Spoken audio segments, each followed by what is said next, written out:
Hamas தாக்குதல் குறித்து இளம்பெண் கூறிய விடயம். நாடு கடத்த தயாராகும் பிரித்தானியா. இஸ்ரேல் மீது ஹமாஸ் நடத்திய தாக்குதல் குறித்து பலஸ்தீனிய மாணவி ஒருவர் தெரிவித்த கருத்துக்களுக்காக அவரை நாடு கடத்த பிரித்தானியா திட்டமிட்டு வருகிறது. கடந்த ஆண்டு, அதாவது 2023 அக்டோபர் மாதம் 7 ஹமாஸ் ஆயுத குழுவினர் இஸ்ரேல் மீது தாக்குதல் நடத்தி 1200க்கும் மேற்பட்டோரை கொன்றதாக இஸ்ரேல் தரப்பில் தெரிவிக்கப்படுகிறது.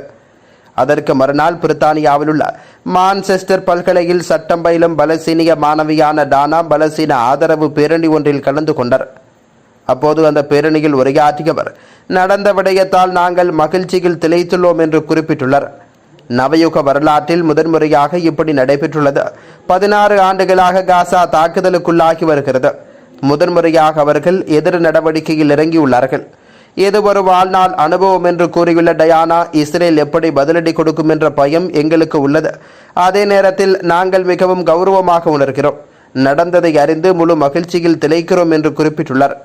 டானாவின் கருத்துக்களுக்காக அவரது மாணவர் வீசாவை ரத்து செய்துள்ள பிரித்தானிய உள்துறை அலுவலகம் அவரால் தேசிய பாதுகாப்புக்கு அச்சுறுத்தல் என்று அறிவித்துள்ளதுடன் அவரை நாடு கடத்தவும் திட்டமிட்டு வருகிறது.